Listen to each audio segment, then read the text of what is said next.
Shalom teman-teman, puji Tuhan kita bisa berkumpul kembali bersama-sama di Badayut kali ini. Sebelum kita mendengarkan firman Tuhan, mari kita sama-sama satukan hati dalam doa. Bapak, kami mengucap syukur Tuhan atas hari ini. Tuhan, Kau mengizinkan kami berkumpul bersama-sama Tuhan untuk mendengarkan sebagian dari firman-Mu Tuhan. Persiapkanlah hati kami Tuhan, buka telinga kami, buka hati kami Tuhan. Kiranya setiap firman ini tersampaikan kepada setiap anak-anak-Mu di tempat ini, baik di gereja ini ataupun juga setiap teman-teman yang di online Tuhan. Tuhan, saya yakin dan percaya firman yang ini pasti akan tersampaikan dalam setiap hati kami Tuhan. Kiranya Tuhan persiapkan hati kami dan beritahu kami Tuhan apa isi hati-Mu kepada setiap kami Tuhan. Terima kasih Tuhan, terima kasih dalam nama Tuhan Yesus kami siap mendengarkan firman-Mu. Haleluya, amin. Ya, puji Tuhan kita bisa kumpul kembali di Badayut ini. Meskipun kita hanya beribadah online, teman-teman masing-masing di rumah pasti bisa mendengarkan firman Tuhan dengan baik. Jika kita merenungkan firman Tuhan dengan baik, kita pasti bisa mendapatkan isi pesan yang ingin Tuhan sampaikan kepada setiap kita semua di sini. Ya, hari ini saya mau membahas tentang firman Tuhan, yaitu hidup di dalam Kristus, teman-teman. Hidup di dalam Kristus. Hidup dalam Kristus kadang ada beberapa tingkat, teman-teman, yang kita bisa lihat dari kehidupan orang-orang Kristen. Jadi banyak teman-teman mungkin di keluarga atau teman kantor mungkin atau teman-teman gereja di sini, kita bisa lihat ada beberapa contoh-contoh kehidupan setiap orang-orang Kristen, bagaimana mereka diproses Tuhan, bagaimana mereka diubahkan oleh Tuhan. Dan pasti dari setiap masing-masing orang ini memiliki motivasi dan pemahaman bagaimana mereka diselamatkan oleh Tuhan. Itu punya pemahaman dan arti yang berbeda-beda.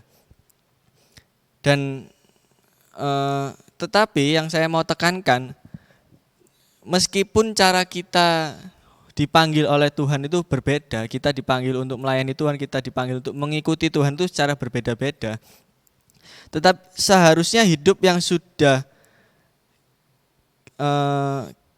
kita diselamatkan ini oleh Tuhan, ya, kita udah mulai untuk mau mengambil langkah untuk menanam diri kita kepada firman Tuhan. Ya, kita mau baca dulu di ayat di Kolose pasal 2 ayat 6.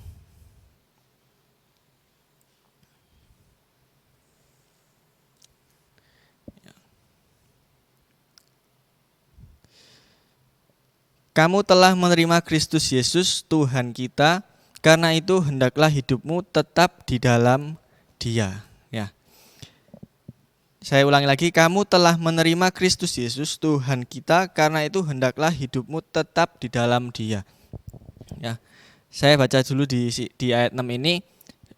Dan kita mau belajar dari contoh-contoh orang Kristen dalam proses pertumbuhan mereka.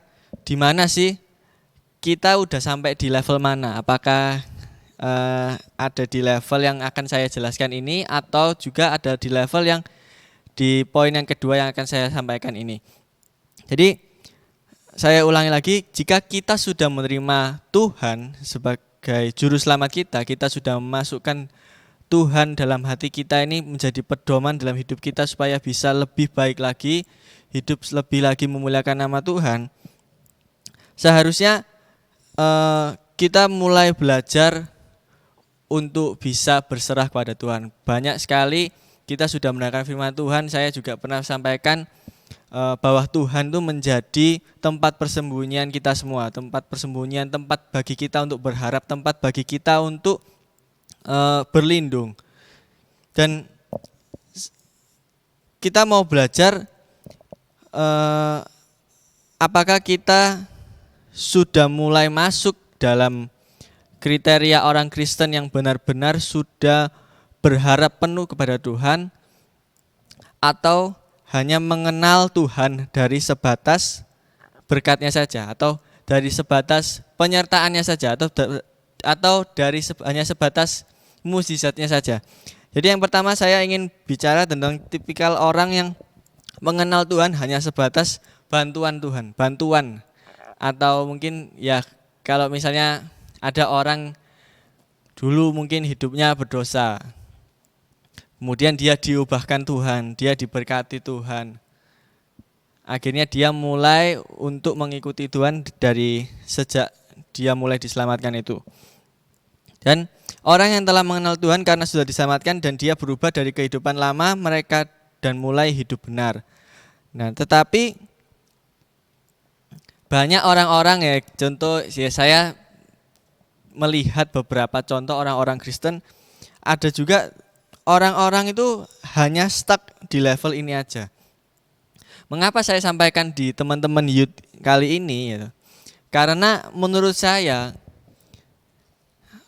youth di tempat ini juga harus mulai belajar dari sejak hari ini, sejak dini, supaya setelah kita mulai mungkin sudah dewasa, berumah tangga, kita punya anak dan sebagainya. Jadi kita itu sudah diajarkan dari sejak muda ini. Jangan sampai kita kebablasan akhirnya sudah dewasa, tetapi pertumbuhan kerohanian kita, pemahaman kita bagaimana kita berpegang teguh kepada Tuhan itu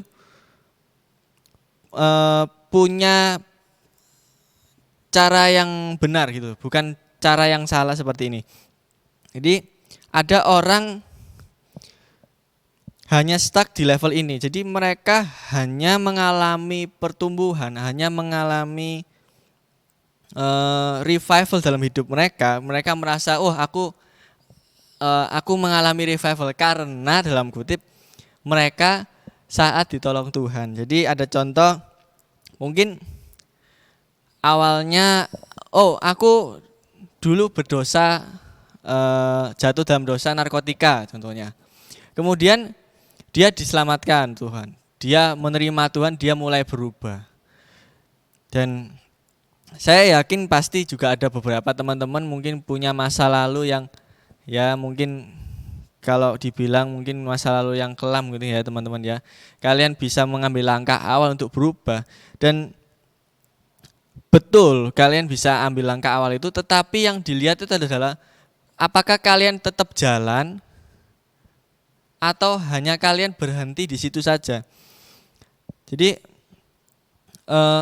mungkin lebih gampangnya aku dapat nilai bagus karena Tuhan, atau mungkin aku diselamatkan dari hutang. Itu biasanya orang-orang kalau kalian dengar khotbah-khotbah di ibadah-ibadah umum, bukan di youth ya, biasanya permasalahan-permasalahan orang dewasa itu seperti itu. Jadi ada bagusnya kita sejak muda gini ini untuk bisa ngerti pemahaman yang benar ya. Dan orang-orang seperti ini yang hanya merasa kuat, hanya mengalami mukjizat Tuhan saja, mereka bisa merasa kuat, mereka bisa merasa refresh kembali. Orang-orang seperti ini akan mudah tergoyahkan dalam pertumbuhan mereka gitu loh. Karena hanya sekedar seberapa sering mereka melihat mukjizat, seberapa sering mereka mengalami mukjizat dari Tuhan, tetapi mereka tidak mau mengambil bagian di saat mereka mungkin diproses Tuhan. Memang Tuhan memberikan rencana, mungkin kalian diproses Tuhan, kalian dicoba oleh Tuhan. Kira-kira anakku ini bisa kuat gak sih tahan cobaan ini? Apakah hanya kuat gara-gara kita dikasih berkat, kita dikasih mujizat gitu teman-teman. Dan kalau kita lihat dari ciri-ciri orang seperti ini, kita bisa lihat dari contoh kita bisa lihat dari contoh bangsa Israel gitu teman-teman. Kita sudah tahu ya teman-teman ya, bangsa Israel bagaimana Tuhan memilih bangsa itu, kemudian Tuhan menunjukkan kemuliaannya, Tuhan menurunkan tula kepada Firaun di Mesir supaya bangsa Israel bisa keluar dari tanah Mesir. Begitu hebatnya. Kalau misalnya kita lihat bangsa Israel itu benar-benar saya anggap terlalu sering lah maksudnya, terlalu sering melihat keajaiban Tuhan, terlalu sering melihat kemuliaan Tuhan. Contohnya mereka keluar dari tanah Mesir, kemudian mereka melihat laut terbelah, akhirnya mereka bisa kabur. Kemudian Tuhan mengirim mana, pada malamnya Tuhan kirim burung puyuh supaya mereka tidak kelaparan di padang gurun. Tetapi kalau kita lihat terus hingga kalau kita lihat era-era zaman, ya pokoknya kalau kita lihat dari rentetan sejarah di Alkitab ya teman-teman, bangsa Israel itu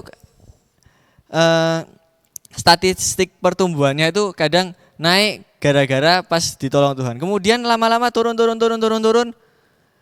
Mereka merasa ditinggalkan Tuhan. Mereka apa namanya itu? Mereka bersungut-sungut kepada Tuhan. Mungkin gara-gara hal apa, mungkin perang, mereka diserang atau apa.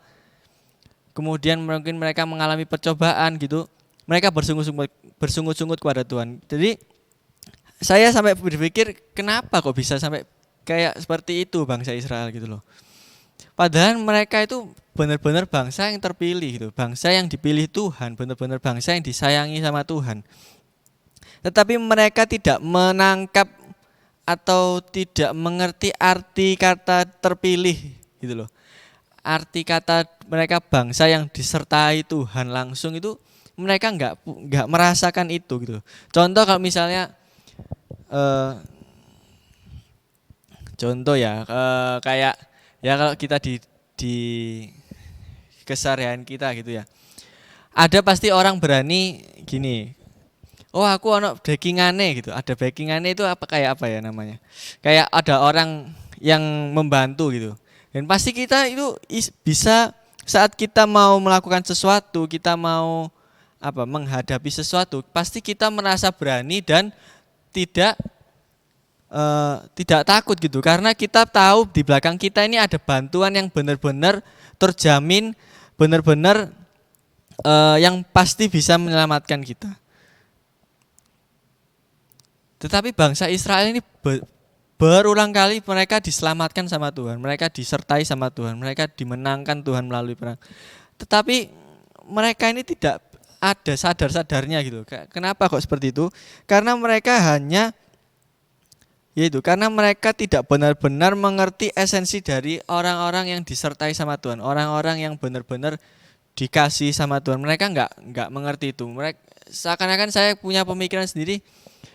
Kayak orang kayak orang cari keuntungan sendiri. Pada saat butuh mereka datang ke Tuhan, mereka bersungut-sungut pada Tuhan. Mereka habis dibantu, kemudian mereka berbuat dosa lagi. Mereka menyakiti hati Tuhan kembali. Jadi kita mau belajar ya, jangan sampai kita stuck di level pertumbuhan seperti itu gitu teman-teman. Tetapi bagaimana Max kalau misalnya setiap minggu loh, aku kalau datang ke gereja gitu ya, mungkin beribadah sama teman, tapi setiap minggu itu biasa-biasa aja. Kemudian setiap ada ibadah, aku kayak merasa nggak dapat apa-apa. Jadi saya terberkati dari khotbah minggu lalu di ibadah umum ini. Hamba Tuhannya berkata, kita sama-sama masuk ke gereja yang sama, kita sama-sama masuk ke ruang ibadah yang sama, kita mendengarkan firman Tuhan yang sama, kita yang pembicaranya ini, khotbah ini sama gitu teman-teman. Tetapi kenapa kok ada satu orang yang bisa benar-benar mengerti dan merenungkan firman Tuhan, ada satu orang yang mungkin biasa-biasa aja. Di sini saya tekankan firman Tuhan itu bukan hanya untuk satu orang teman-teman. Jadi ada orang, oh ini firmannya buat dia, bukan buat aku ini gitu. Akhirnya kalian terus merasa firman ini bukan buat aku gitu, bukan buat saya ini firmannya ya. Kapan kalian mengisi hati kalian dengan firman Tuhan gitu loh. Apalagi kalau misalnya kalian memang gak membaca firman Tuhan gitu, tambah parah lagi gitu teman-teman. Jadi firman Tuhannya sama, kok yang khotbah sama.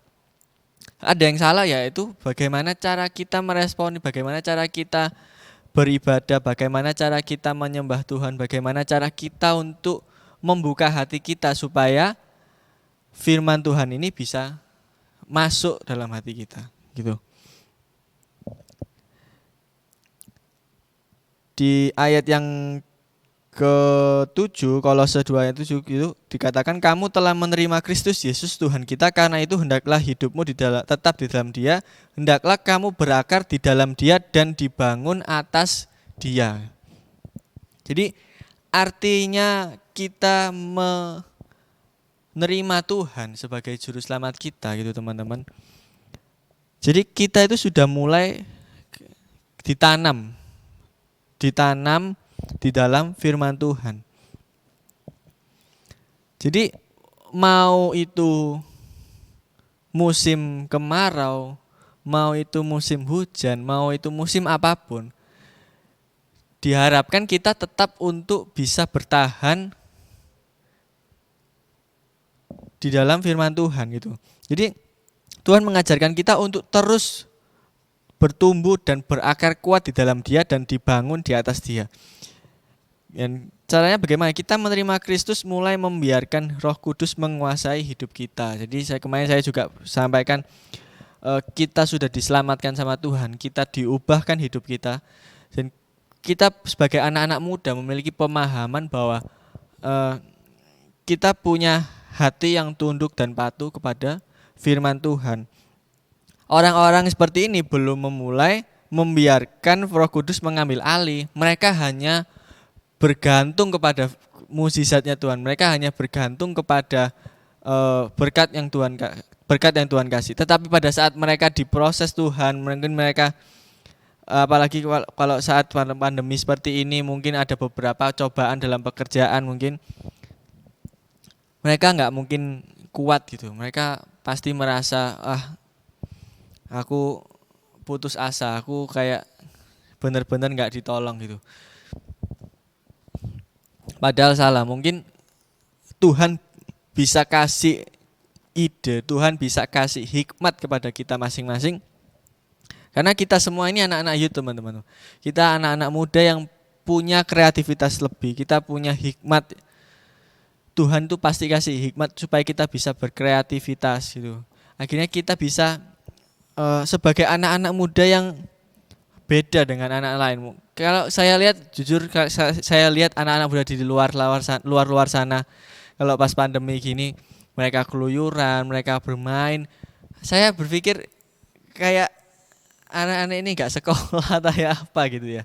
Sampai ya memang banyak saat pandemi seperti ini yang ditakutkan itu adalah anak-anak yang dimana mereka bersekolah itu apakah benar-benar bisa mengikuti proses belajar mengajar dengan baik atau tidak. Itu yang jadi pertanyaan sih, itu yang jadi concern penting gitu. Dan kita mulai membiarkan Roh Kudus menguasai hidup kita, mengendalikan hidup kita. Kita mulai berserah kepada Tuhan. Jadi semua kekayaan, semua berkat, mungkin pekerjaan, itu semua adalah bonus, gitu loh. Kita diselamatkan sama Tuhan itu, kemudian kita berbalik hidup kita mendapatkan penyertaan Tuhan, kasih karunia Tuhan. Itu semua hanya sebuah bonus, teman-teman.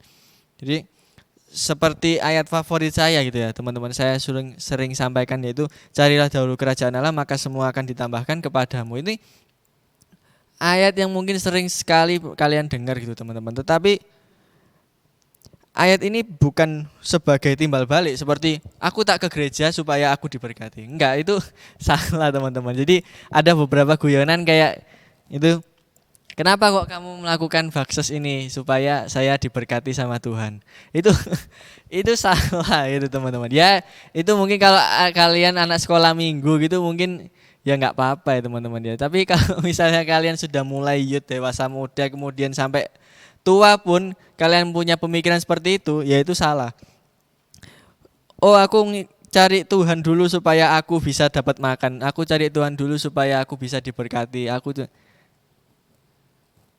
Kalau misalnya kalian cari Tuhan terus Tuhan mungkin agak mendiamkan, terus kalian gimana responnya? Apakah kalian tetap cari Tuhan? Apa kalian marah atau kalian apa? Kalian pasti memutarbalikkan ayat ini dulu. Aku katanya cari Tuhan, katanya aku pasti ditambahkan itu makanan, kebutuhan-kebutuhan saya pasti dicukupi. Nah, tetapi saya mau tekankan ayat ini itu adalah Tuhan mau kita, Tuhan mau untuk kita cari Dia gitu teman-teman. Untuk benar-benar merasakan arti di mana Tuhan itu ingin menerima kamu sebagai anaknya, ingin menyertai anaknya itu benar-benar kita tahu bagaimana rasanya, kita tahu esensi dan arti kenapa Tuhan ini itu ingin menerima kita semua. Jadi karena kita diajarkan untuk tidak khawatir, ya, Tuhan bilang untuk fokus hanya kepada Tuhan, bukan fokus kepada masalah-masalah di sekeliling kita gitu teman. Benar, saya tahu bagaimana masalah itu, saya pun juga punya masalah. Ada beberapa masalah dalam kehidupan saya juga saya tahu gitu teman-teman. Kadang saya juga pernah merasa khawatir, saya juga pernah merasa aduh kok gini gitu, kok seperti ini. Tetapi ya saya selalu berusaha, pasti Tuhan punya jalan, pasti Tuhan punya maksud. Jadi bukan berarti saya mengerti maksud Tuhan bukan saya berarti mengerti Tuhan pasti kasih yang terbaik dan sebagainya, tetapi saya berhenti berusaha, tetapi saya tetap berusaha untuk melakukan bagian tugas saya, dan Tuhan itu pasti kasih jalan buat saya, buat kalian semua. Perlahan-lahan Tuhan mau arahkan seperti ini, Tuhan mau ke sini loh. Tuhan mau bawa kita pergi kemana, Tuhan mau bawa kita untuk bisa apa yang harus kita lakukan itu Tuhan pasti kasih jalan gitu. Jadi jangan sampai kita hanya merasa untuk cari Tuhan kemudian kita dapat berkat, kita dapat uang. Dan saya juga terberkati dari sharing firman dari hamba Tuhan lainnya. Saya waktu itu lihat di Instagram ada berkata, apa bedanya kita sama orang-orang di luar sana gitu loh teman. Apa bedanya kita sama, kalau kita oh puji Tuhan aku dapat uang, aku bisa kaya karena diberkati sama Tuhan gitu. Ada orang yang di luar sana bukan orang Kristen ya, di luar Tuhan itu. Mereka juga punya uang, mereka juga kaya raya. Kemudian ada juga orang yang aku diselamatkan dari dosa narkotika gitu. Tetapi ada juga orang di luar Tuhan selamat gitu. Ada yang di luar Tuhan mereka bisa lepas dari narkotika. Lalu apa bedanya dengan kita gitu loh. Lalu apa bedanya dengan kita? Dan saya terberkati melalui sharing firman Tuhan ini. Bukan karena kita diselamatkan itu, ya toh. Bukan karena kita diselamatkan kita bisa kembali ke Tuhan, tetapi karena artinya Tuhan itu sampai mau menyelamatkan kita, itu yang poin pentingnya yang harus kita tangkap itu. Itu poin penting yang harus kita ambil. Oh ya, kenapa kok Tuhan bisa dengan gampangnya mau menerima saya untuk berbalik dari kehidupan lama saya gitu. Jadi Tuhan aja mau menerima kita tanpa ada parameter apapun. Contoh, kamu dulu masa lalu kamu seperti ini. Nanti nanti diganti yang lain. Enggak teman-teman. Tuhan enggak lihat masa lalu kita, Tuhan enggak lihat background kita seperti apa. Tetapi Tuhan lihat ada rencana. Tuhan buat rencana. Dan Tuhan lihat kita semua itu bisa dipakai sama Tuhan. Tuhan mau mengambil kita itu menjadi dalam bagian rencananya gitu teman-teman. Jadi Tuhan mau menerima kita tanpa ada parameter apapun gitu. Seperti contoh kalau orang tua kepada anaknya gitu ya. Masakah ada seorang ibu misalnya anaknya menangis gitu, bayi menangis gitu. Terus masa tiba-tiba dia parameter kalau misalnya dia mau menolong anaknya gitu, terus ada tambah parameter. Kalau misalnya jam 7 sampai jam jam 7 pagi sampai jam 9 malam, itu baru saya mau untuk menolong anak saya supaya nggak nangis.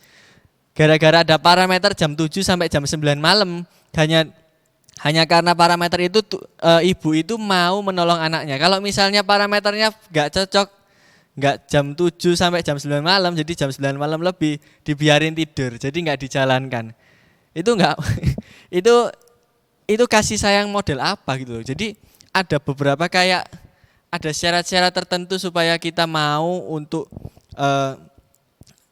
menolong atau untuk menolong anak itu gitu. Jadi ada syarat-syarat tertentu untuk ibu itu menolong anaknya supaya nggak nangis. Begitupun juga dengan Tuhan. Tuhan itu nggak punya parameter untuk kita untuk aku mau selamatkan kamu, tetapi ada beberapa syarat apa nggak ada, teman-teman. Jadi kita kalau lihat di kisah anak bungsu di Alkitab itu, teman-teman, kita tahu cerita ini. Si anak bungsu balik ke bapaknya dengan pakaian kotor gitu. Dia sudah benar-benar berbuat salah. Tetapi bapaknya enggak suruh sana mandi dulu baru tak peluk, kan enggak toh.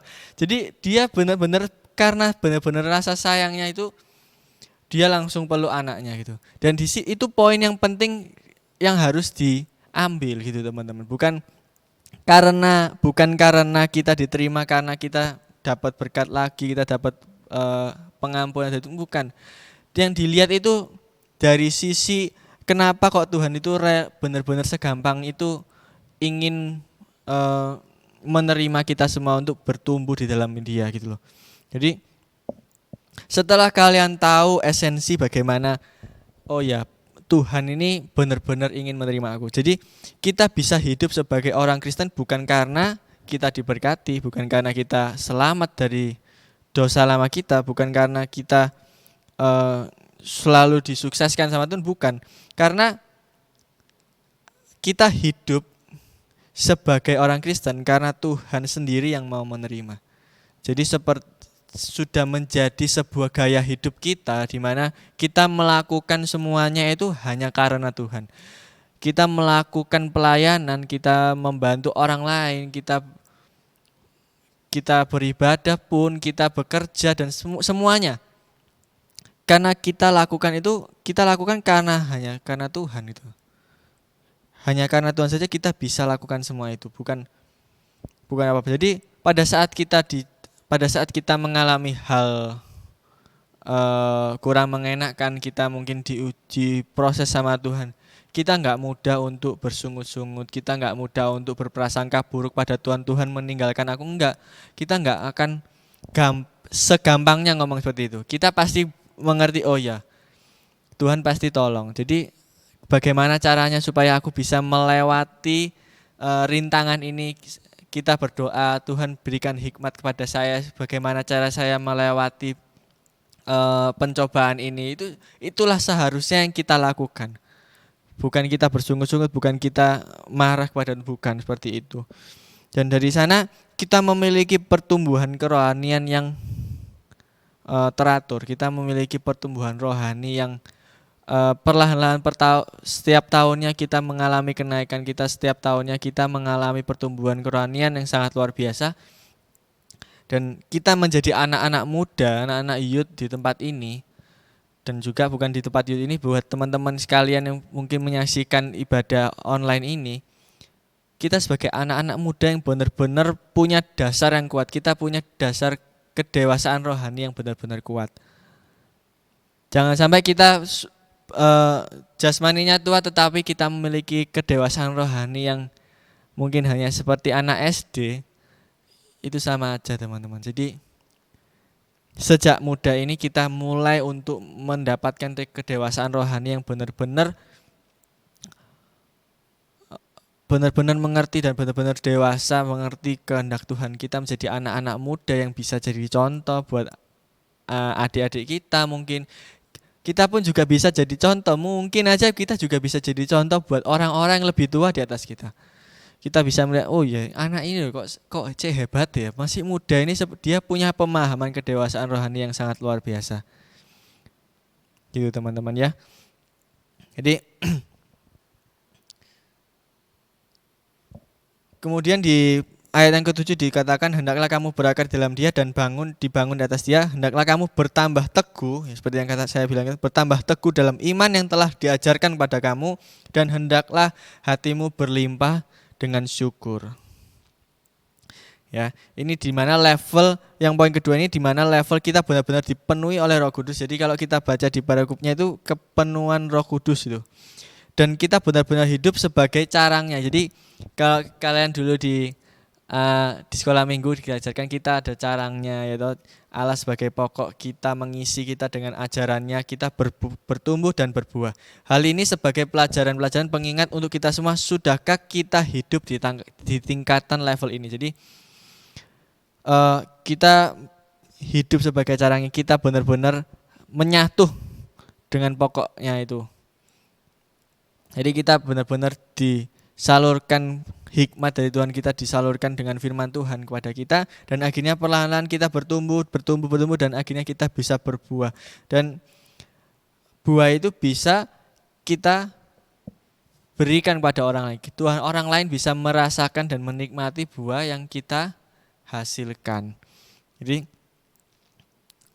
kita bisa mulai untuk mengasihi orang lain, kita bisa mulai untuk membantu orang lain.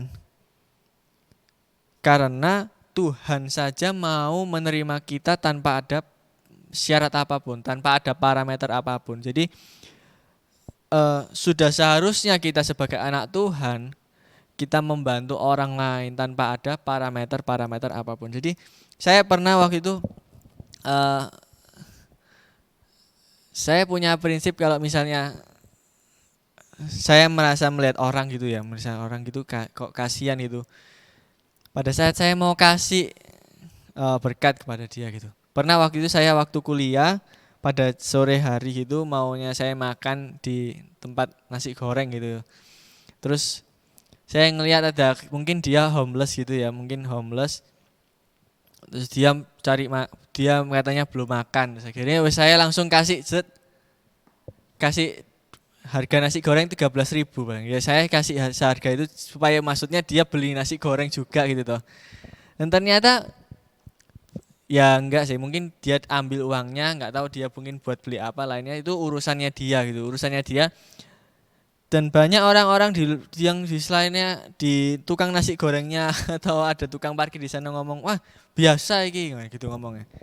Mas jadi kayak dia apa ngomong ngilokno itu ngilokno si pengemis ini kayak biasa iki mesti minta dan sebagainya.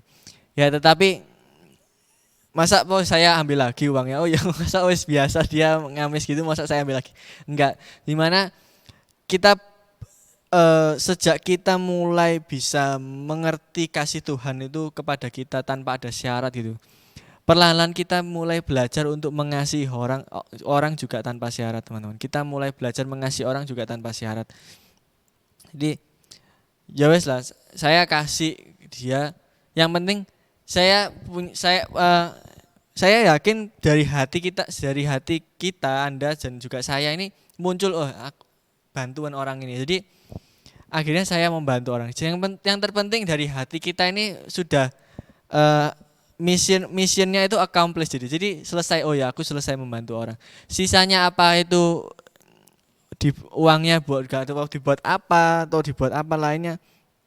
Kayak saya kurang suka sih misalnya ada orang kayak dibantu gitu ternyata dibuat beli hal-hal yang lain yang dimana mungkin itu bisa lebih bermanfaat, mungkin buat makan, buat keluarganya dan sebagainya.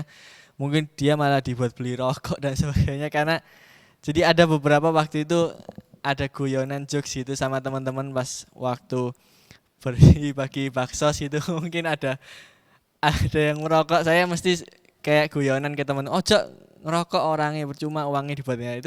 Itu jokes ya teman-teman, itu jokes. Maksudnya ya memang karena saya kurang suka gitu teman-teman. Ya itu urusannya dia sama Tuhan, itu urusannya bagaimana dia mengelola berkat yang sudah Tuhan kasih. Yang penting apa yang jadi tugas kita, apa yang apa yang sudah Tuhan tugaskan buat kita untuk membantu orang lain itu sudah terpenuhi. Sisanya Tuhan yang menilai, Tuhan yang melanjutkan pekerjaan kita untuk membuat pekerjaan kita itu 100% benar-benar orang yang kita bantu ini merasakan berkat dari Tuhan gitu teman-teman. Jadi jangan sampai kita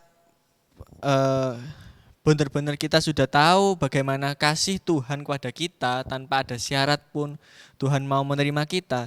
Kita sendiri yang mau membantu orang supaya mereka bisa merasakan berkat Tuhan, kita membuat syarat-syarat tersendiri dalam hidup kita. Tuhan aja nggak membuat syarat buat kita. Tuhan aja nggak punya syarat apapun untuk bisa menerima kita. Kita malah membuat syarat sendiri saat kita mau menolong orang itu jangan sampai seperti itu teman-teman.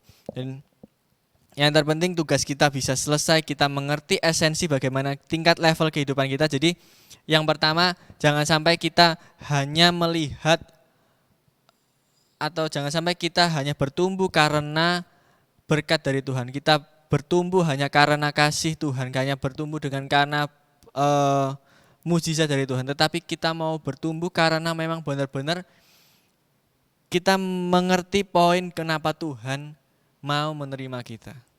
Kita mengerti poin kenapa Tuhan mau menolong kita semua. Akhirnya kita bisa bertumbuh benar-benar di dalam Tuhan. Kita punya pemahaman yang baik saat kita bertumbuh di dalam Tuhan.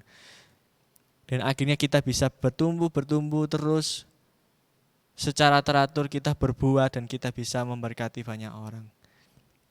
Amin teman-teman.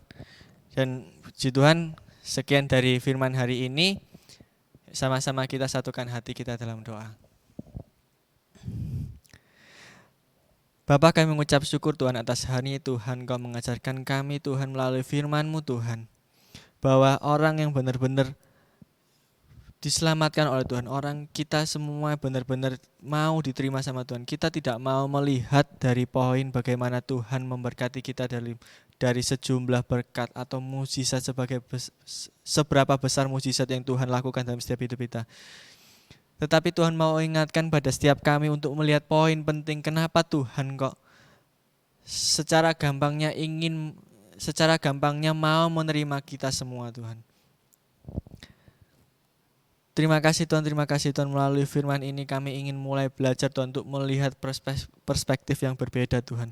Kami ingin memahami betapa besarnya kasih karunia Tuhan. Betapa mudahnya Tuhan ingin menerima kami, betapa mudahnya Tuhan ingin menyelamatkan kami semua Tuhan. Terima kasih Tuhan. Hamba-Mu hanya sampai di sini saja Tuhan, tapi hamba-Mu yakin dan percaya firman ini Tuhan bisa tertanam dalam setiap hidup kami. Tertanam buat teman-teman yang mengikuti ibadah secara online ini Tuhan. Saya yakin dan percaya Tuhan, firman yang tersampaikan ini bisa menjadi renungan dalam setiap hidup kami, tertanam dalam setiap hidup kami, menjadi pedoman dalam setiap hidup kami, menjadi anak-anak muda yang memiliki kedewasaan rohani yang benar-benar memiliki pemahaman yang benar Tuhan. Terima kasih Tuhan. Sebentar lagi kami akan ingin mengakhiri ibadah kami Tuhan. Kiranya Tuhan memberkati setiap kami, baik yang di rumah teman-teman mengikuti ibadah secara online. Kiranya Tuhan memberkati kami semua, Tuhan menyertai dalam setiap kehidupan kami masing-masing. Melalui pandemi ini Tuhan, saya hamba-Mu yakin dan percaya kami semua pasti Tuhan sertai. Karena Tuhan tidak akan pernah meninggalkan anak-anak-Nya Tuhan. Terima kasih Tuhan, terima kasih dalam nama Tuhan Yesus. Haleluya. Amin. Ya teman-teman, puji Tuhan kita sudah mendengarkan sebagian dari firman Tuhan. Jangan lupa minggu depan kita berkumpul kembali di ibadah online, secara online di YouTube channel. Jadi kalian sementara ini untuk ibadahnya hanya online saja dan ibadah onsite sementara ini ditiadakan terlebih dahulu. Jadi sama-sama kita sama-sama berdoa supaya pandemi ini mulai bisa semakin membaik. Akhirnya kita bisa berkumpul kembali, bisa beribadah onsite kembali sama-sama. Itu. Sekian dari saya, Tuhan Yesus memberkati.